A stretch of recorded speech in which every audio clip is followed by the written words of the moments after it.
bishops, all the clergy, my sister Mombi Ng'aro, Right Honorable Prime Minister Raila Odinga, viongozi wote wakiongozwa na gavana wetu Sakaja, Mheshimiwa PS na viongozi wote, Bwana asifiwe.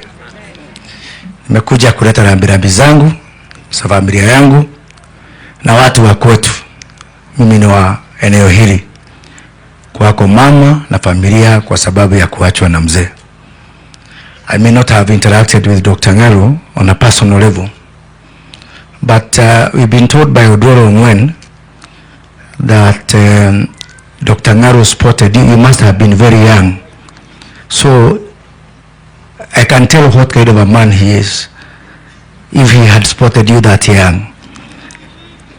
And knowing how resolute and how firm you are, I can only imagine. I went to school in this town. Tukiwa vijana wadogo, the image of Mombi Ng'aro was roaming large as a mayor. My father was a businessman in this town. And over the years, we have found ourselves on different sides of politics.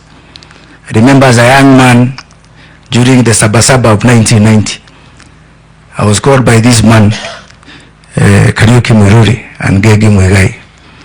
Na hao ndio walinifunza kwanza jinsi ya kufunga barabara. Na tulikuwa tunafunga hapa Thika na Mombi Ng'aro na hii eneo lote. So over the time, I remember around 15 years ago, we were going on debates, on radio debates, on Kameme FM with Mombi. Mombi was very firm. That time, mimi natetea Uhuru Kenyatta. Yeye anatetea baba Raila Odinga. And even when we are off air, instead of trying to argue with me, she would convince me like someone who is preaching for someone to get saved. So, pole sana mom. And Baba, let me tell you something. If you have a soldier, a very firm soldier, we couldn't understand during those turbulent times. And people from this region, whatever they cannot understand, they have to have a reason, an explanation. So we fish for an explanation from Mombi Ng'aro.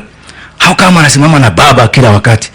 So ikasemekana Jaramogi alikuwa anatembea hii eneo hiyo miaka. And we grew up believing that Mombi is Jaramogi's daughter. Because we had no other explanation to give. Yeah? And it is the same virus I see with people who have been with you. Kuna so many unsung heroes here. Kuna jamaa hapa anaitwa Gishini. Huyu jamaa ile vita ametupiga over the years because of baba. Unaweza kufikiria ni korogo. Yeah? And so many other people. So there must be something in you. And Kamau, unajua haukumaliza, mimi nitakusaidia kumaliza ile haukumaliza. Wacha na hiyo hapo siri. Kamau umesema baba aendelee. And I think ataendelea na mambo manne. The first one is for his great forgiving heart.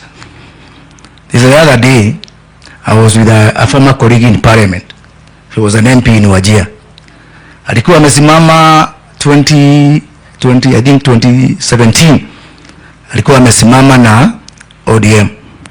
Kuwa na petition in Wajir. So the guy won the petition.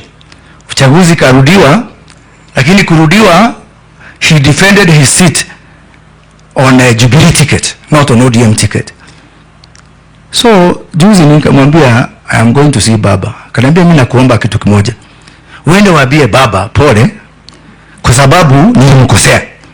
Kwa sababu when the opportunity came, I did not defend my seat on ODM. Kaniambia my friend, mheshimiwa, I cannot do that. I said why? Because baba will not even remember ulimkosea. Because that is the kind of man that he is. You have to try hard for baba not to forgive you. Sasa hiyo baba, hiyo roho ya kusamehea, endelea nayo. Hii ndio kama alikuwa anaongea. Ya pili ni mambo ya kuwa mtu ako na subra, patient. Baba, you follow the footsteps of David in the Bible. David, even after being anointed by Samuel, he could have killed Saul. He could have taken power from South.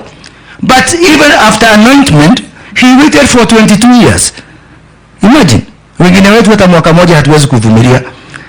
David waited for 22 years. So, hiyo patience, subira yako baba, ndio Kamau alikuwa anaongea, ni maneno yamekuwa machache, akashindwa kujielezea. So, nikaona wacha nimsaidie hiyo. Jambo lingine baba, ambao Kamau alikuwa anaongea juu yake, ni mambo ya kupenda nchi yetu. It is so easy to do things because of what they mean for us as individuals.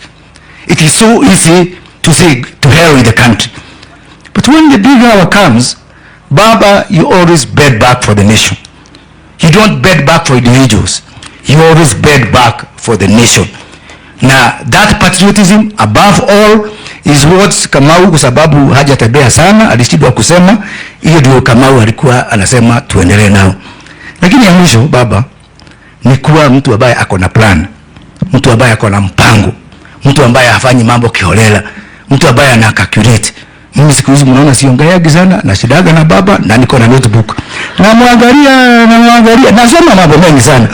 Na ni muhimu mtu kwenda kwa vita akiwa na plan. Tumeona watu wengi wameenda bila plan. Hii maneno bwana ni hesabu. Na inahitaji hesabu ambao ni ya kushinda, si ya kuanguka. So huyu mzee ako na mpango. Na kama unajua huyu mzee ako na mpango, na hiyo ndio mambo alikuwa anasema mzee aendelee nayo. Mwisho, as I conclude, I know members of parliament, we are mourning the loss of our colleague, the Honorable Charles Ong'odewele, who served with me in the 12th Parliament, and he wants really to pass our condolences to the family, ask for quick resolution in the investigation, and I hope the perpetrators will be brought to book. But at the same time, and I've been talking about this, yet time and again, it's also a wake-up call for the political class to remove the culture of using violence as a political tool. We are paying for our own sins. When we have got goons, even attacking churches, heckling each other, violence begets violence. And I hope all of us will come together and stand firm and say no to the culture of violence as a tool of politics. Mama Mumbi, Mungu alaze roho ya mzee pema peponi, mpaka tukutane tena.